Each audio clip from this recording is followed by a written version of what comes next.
CPA.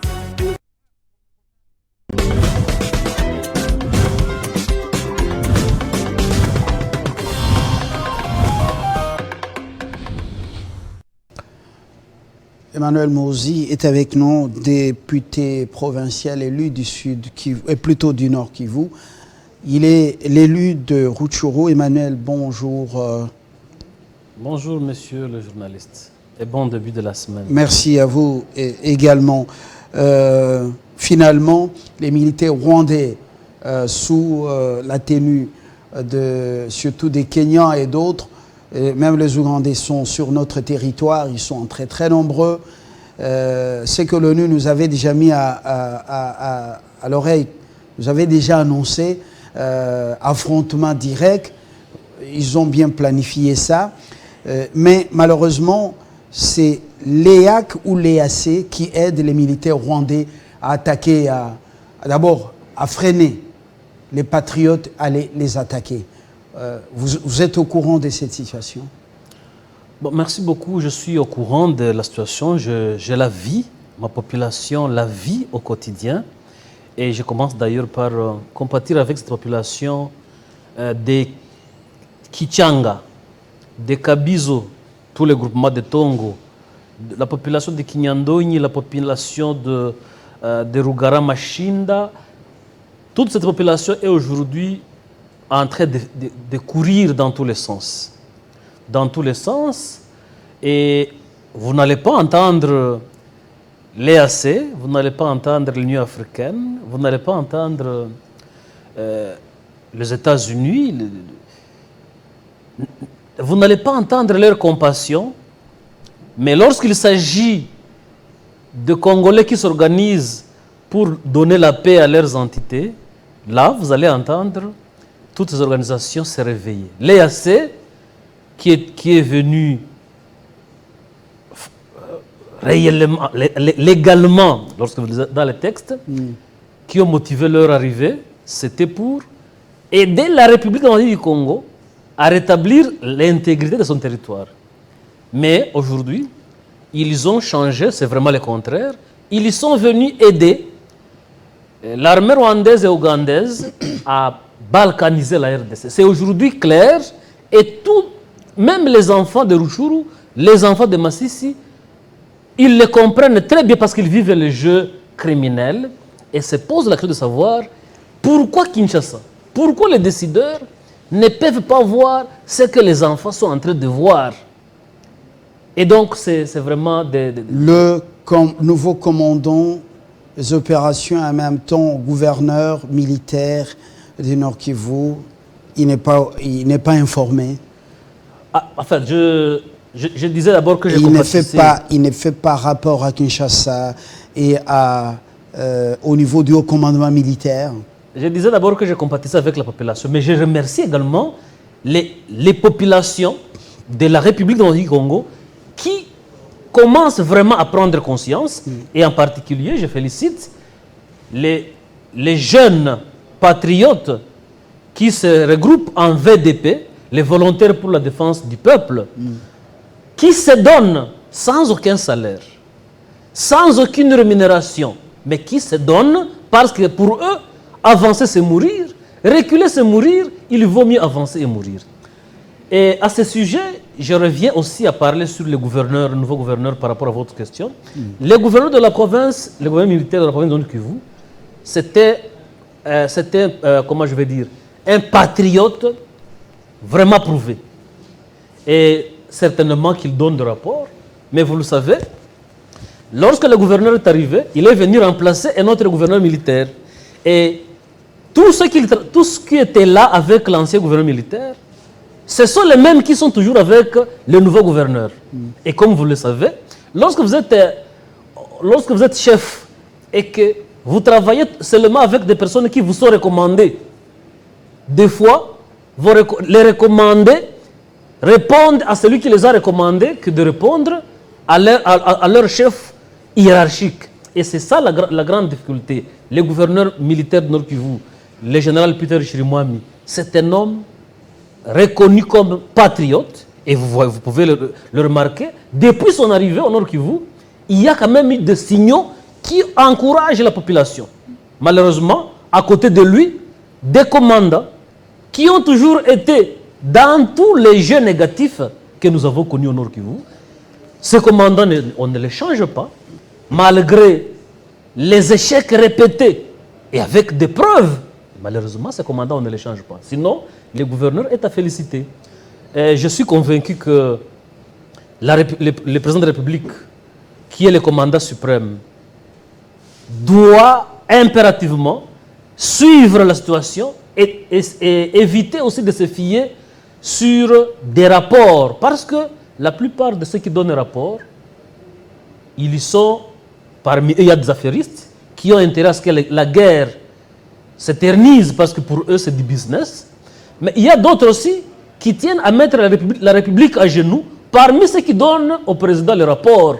Et donc, le président, en tant que commandant suprême, il devait éviter beaucoup d'intermédiaires et suivre lui-même la situation du terrain chaque jour qui passe parce que, je ne cesse de le dire, tout Congolais, membre du gouvernement, membre du Parlement, homme d'affaires, tout citoyen congolais, qui ne se sent pas humilié par le fait pour le Rwanda et l'Ouganda de nous mettre à genoux, celui-là n'est pas congolais, celui-là n'a pas d'importance. Vous pouvez sillonner même d'autres radios, télévisions, ils sont dans d'autres choses. À ce sujet, je félicite la télévision Télé 50 qui s'efforce chaque jour de mettre des informations pour que les Congolais suivent ce qui se passe. Parce que je réalise que, lorsque je me promène, je réalise que la République partira, nous serons des esclaves du Rwanda et de l'Ouganda, et tout le monde sera surpris dans ses affaires, en train de danser, en train de chanter. Les musiciens aujourd'hui, est-ce qu'ils chantent la République? Est-ce qu'ils chantent le patriotisme pour réveiller un peu la population? En fait, c'est vraiment un problème très grave. Et si vous allez à Kichanga, Kinyandonyi, Rugarama, Kabizo, ce sont des milieux où le M23 prend les entités. Quelques instants, les M23 sont chassés par les jeunes révoltés. Après, les jeunes révoltés sont trahis. Par exemple, pour le cas de Kichanga, Kichanga avait été déjà libéré. C'était loin des affrontements. Mais les militaires, lorsque les jeunes libèrent, les militaires qui sont venus occuper pour garder les milliers, mais tout le monde a été surpris d'apprendre que les lignes de front, la guerre n'est plus ride, mais les Rwandais et les Ougandais ont pu traverser, certainement à travers la complicité de ceux qui gardent les militaires loyalistes. Et les jeunes ont été surpris d'apprendre que la guerre est derrière eux, là où ils avaient déjà libéré il y a beaucoup de temps.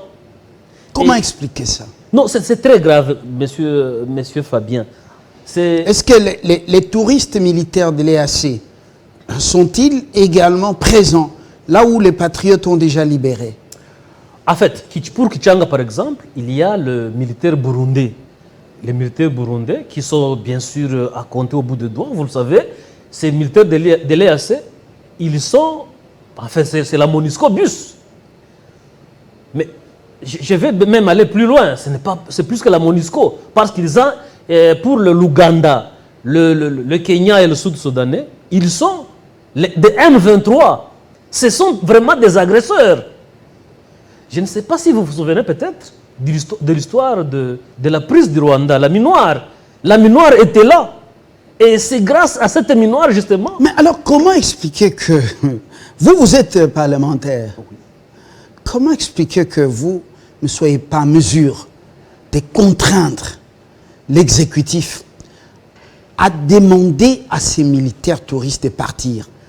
Il y a toujours des combis, des négociations, des dates qui sont annoncées. Pour les touristes de l'EAC, c'est le 8 décembre. Ce n'est pas ici. C'est loin. C'est loin. Entre-temps, vous ne savez pas ce qui pourrait arriver contre la patrie. Les autres touristes mondiaux au sein de l'ONU et le personnel militaire et civil et policier, eux, on dit que c'est l'année prochaine. C'est un retrait progressif. Finalement, qui sommes-nous nous, ce peuple, nous, cette élite congolaise? Moi, je crois qu'il faut aussi essayer de faire la similitude entre ce que nous vivons et ce qui a été vécu ailleurs. Je parle par exemple du voisin, le Rwanda, avec la Minoire. C'est la même communauté internationale, c'est la même Union africaine qui était à la commande, qui obligeait le président Habyarimana d'aller aux négociations d'Arusha.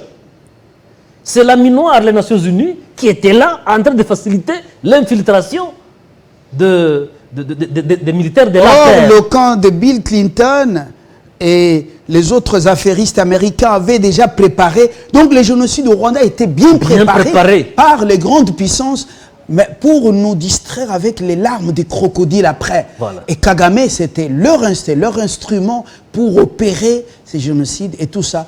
Et la finalité, Pierre Péon, l'écrivain, journaliste français, a dit c'était la finalité, c'était pour mettre la main basse sur les richesses du Congo. Charles Onana en parle. Alors, finalement, pourquoi nous sommes aussi si naïfs, si faibles, comme si nous n'étions pas nés des hommes, Comme si nous n'étions pas nés des hommes, comme si nous n'avons aucun sens, aucune intelligence pour voir ce qui s'est passé hier et ce qui se passe aujourd'hui chez nous. On n'anticipe pas. Mais les patriotes se battent au lieu de mettre les militaires dans ces lieux déjà libérés et faire en sorte que l'ennemi, on attend, on laisse le temps, l'ennemi s'organise, réorganise, envoie ses militaires sous la bannière de ces touristes pour commencer à nous faire encore la guerre. Donc je voudrais dire que c'est pendant ces semblants de dialogue, comme ce que l'on nous impose chaque jour, dans le dialogue de Arusha, que le président rwandais a été abattu. Et jusqu'à aujourd'hui, personne ne parle plus de ce dialogue. Lorsque les FPR a pris le pouvoir, personne n'a pu parler de ce dialogue et personne n'a fait même des enquêtes pour savoir comment un président est mort. Et donc, nous devons faire attention, ne pas penser que l'EAC, c'est l'ami de la RDC, l'Union européenne, c'est l'ami de la RDC. Nous devons apprendre de ce qui s'est fait à côté de nous. Et nous devons apprendre chez nous. Parce que nous vivons ce que fait l'Ouganda. L'Ouganda qui va même déplacer les bornes dans les endroits occupés par les rebelles, mais comment à la frontière. Comment expliquer la RDC continue quand à les penser que c'est un patriotes ami. se battent, ils font reculer l'ennemi, ils tuent beaucoup de militaires de l'ennemi, mais lorsque, une fois les Kichanga libérés, après, ce sont nos militaires qui sont là, et puis après, le combat rentre par là. Et comment expliquer les choses comme ça? En fait, c'est ça le grand problème. Vous avez toujours suivi que nous sommes sous le cessez-le-feu. Si vous développez les histoires de cessez-le-feu, pendant cette guerre seulement, vous pouvez comprendre que celui qui demande le cessez-le-feu, c'est l'ennemi du Congo. Lorsqu'il sent qu'il est menacé, il insiste et utilise ses chefs, les organisations comme l'EAC, comme les États-Unis, comme l'Union africaine, l'Union européenne, pour dire vraiment il faut cesser le feu. C'est comme ça que vous voyez toutes les grandes. Et quand l'ennemi mène, il n'y a pas de réunion. Non, aucune réunion à Washington, à New York, à Kinshasa. C'est pour aider l'ennemi à pouvoir noyauter certains faibles du côté congolais. Savoir qui est-ce qu'on peut corrompre, à qui est-ce qu'on peut donner une femme, qui est-ce qu'on peut promettre telle ou telle autre chose pour que nous puissions avoir l'issue de pouvoir traverser. C'est ça qu'ils font toujours. Et pour Kichanga, c'est la même chose. Donc, ils ont pu avoir le temps, une semaine, de pouvoir savoir qui chercher. Et ils ont pu avoir une fissure qui les a permis d'entrer dans Kichanga, où il y avait des militaires congolais, mais des militaires congolais qui ont été surpris. Parce que c'était inimaginable.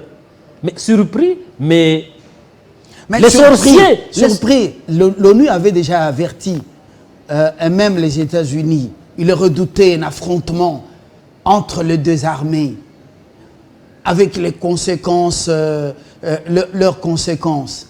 Mais leur communiqué était clair.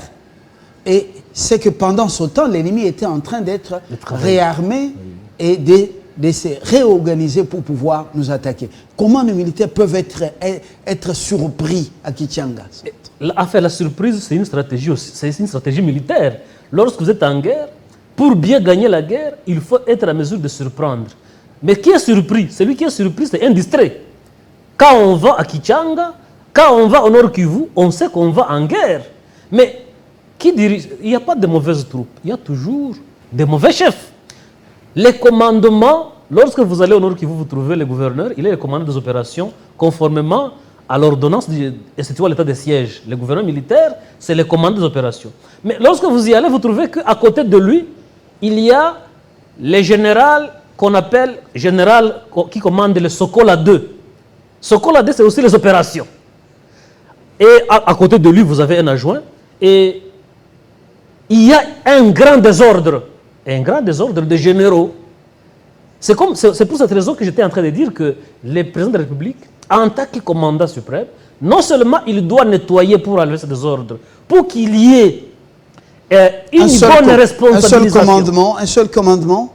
Oui, un seul commandement, pour qu'il y ait une bonne responsabilisation et que les chefs reçoivent des informations d'une seule personne. Mais ce n'est pas possible, le chef ne peut pas se baser sur une seule source. Oui, la source d'abord formelle. Mais à côté de ça, le chef doit avoir des sources informelles. Des sources informelles qui lui aident à pouvoir confronter avec l'officiel pour savoir la vraie réalité. Aujourd'hui, moi, ce que je dois demander, c'est ce que la population demande, c'est le Parlement doit se réunir dans l'urgence pour exiger le départ, vraiment dans 48 heures de l'EAC. Sinon, tout Rutshuru, tout Massissi, tout Goma, tout partout. Mais le Parlement apparemment est entraîné par l'exécutif. Ils se sont convenus pour le 8 décembre, alors que nous serons déjà le 8 décembre, à quelques jours des élections. Alors, vous êtes en pleine campagne électorale, donc.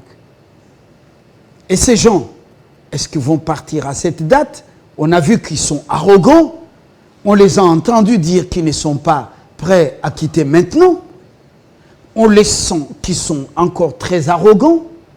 Alors, est-ce que le Parlement a les marges de manœuvre pour exiger que ces gens partent avant, en 48 heures? Nous devons choisir entre la République. Quand on regarde Kinshasa, c'est l'élève le plus docile, un très bon élève des institutions, des organisations sous-régionales et régionales, et d'autres institutions internationales, même le meilleur élève, le meilleur appliquant des traités internationaux. En fait, les parlementaires doivent choisir entre la RDC ou travailler pour les intérêts mesquins. Parce que je dis, c'est une urgence. Parce que le 8 décembre, nous ne savons pas là où nous serons. Aujourd'hui, nous parlons même des élections. Je ne sais pas si demain nous parlerons encore des élections. Parce que lorsque le président de la République a dit qu'il venait d'instruire le gouvernement pour que les élections puissent avoir lieu à Rutshuru et à Massissi, c'est en même temps que le Rwanda et l'Ouganda se sont agités, et la communauté internationale, l'Union africaine, pour que les soi-disant M23 puissent se réveiller. Et donc, les élections dont nous parlons aujourd'hui, ce sont des élections hypothétiques, lorsqu'on ne sait pas mettre hors d'état de nuire ceux qui tiennent à nous rendre des esclaves. Et donc, le Parlement n'a pas à attendre, il doit, dans l'urgence,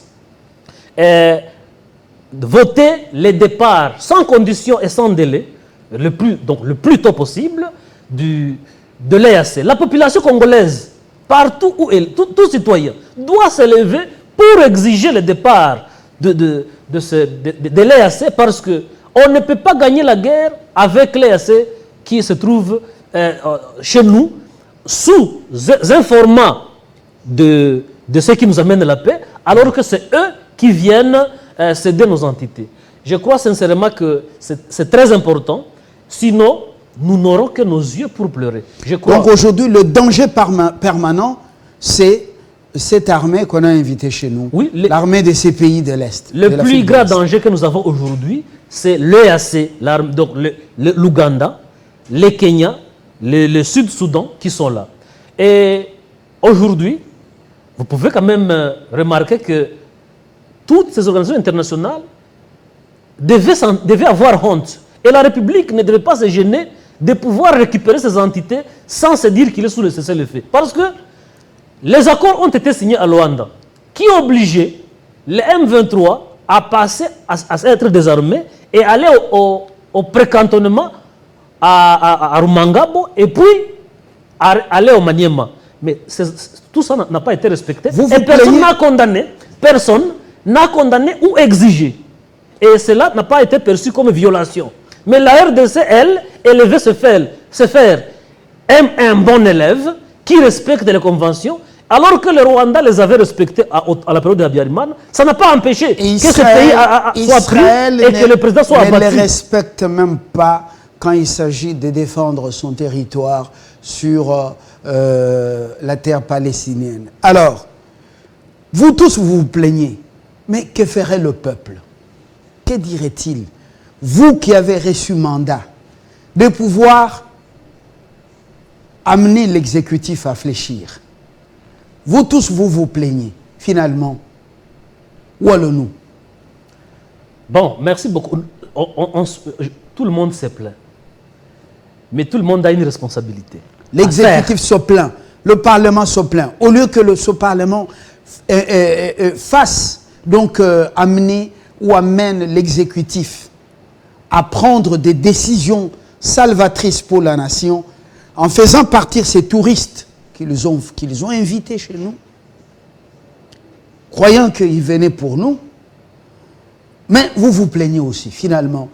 Que ferait le peuple? Bon, c'est une question fondamentale. Le peuple est sans armes. Il vous a prêté sa bouche. Il vous a prêté ses oreilles. Ce peuple vous a envoyé. Oui, c'est une question fondamentale. Aux différents organes délibérants. Et ce peuple attend que vous puissiez agir. L'exécutif apparemment fait les choses telles que bon lui semble. Est-ce qu'il y a encore de l'espoir? Il y a de l'espoir parce que, d'abord, la conscience de la population congolaise est en train de monter. C'est déjà un bon indicateur. Et les guerres que nous avions connues avant, que le Rwanda nous avait imposées, l'Ouganda, l'ampleur qu'elles avaient et l'ampleur d'aujourd'hui, c'est vraiment très différent. La population prend conscience et je réalise que demain ou après-demain, la population ne sera pas encore là seulement pour recevoir les ordres des ministres et des autres personnes. Demain ou après-demain, la population risque de se soulever contre tout le monde. Parce que cette population qui se voit trahie tout le temps, cette population qui voit des commandants qui, vraiment, n'ont jamais gagné aucune bataille, mais qui sont gardés tout le temps. Vous savez, certainement qu'il y a au moins 1 ou 2 officiers qui ont été mis en prison, mais il y a beaucoup d'autres qui sont au Nord Kivu, qui sont là en train de trahir chaque jour. Mais la République, il n'y a pas de sanctions. Vous ne le dénoncez pas au niveau du Parlement. Vous ne le dénoncez pas. D'ailleurs, les dénonciations vont peut-être cesser. Parce que ceux qui dénoncent sont tués ou pourchassés. Les traîtres continuent à avoir vraiment de la place dans les institutions. Et ça décourage. Mais on est obligé parce que avancer c'est mourir, reculer c'est mourir. Il vaut mieux avancer et mourir. Nous allons toujours faire notre travail. Merci. Mais les parlementaires, ce sont les représentants du peuple. Ils ont le choix entre le peuple ou la République, ou alors choisir le camp de l'agresseur. Le président de la République, il doit choisir aussi entre sa population et les organisations internationales. Et voilà, les réseaux qui opèrent dans les affaires, les traîtres aussi, parmi les hommes d'affaires, la population, ils sont aussi signalés nombreux.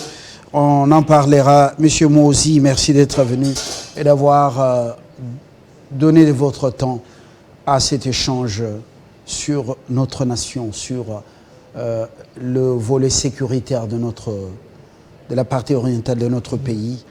Excellente semaine, excellente journée. Merci beaucoup. Je finis par remercier le chef de l'État et lui encourager, lui demander de suivre davantage parce qu'il y a péril à la demeure. Merci beaucoup. Merci. Nous jetons l'encre par ici et en vous laissant entre les mains de la rédaction en langue pour les informations. Portez-vous très bien. Au revoir.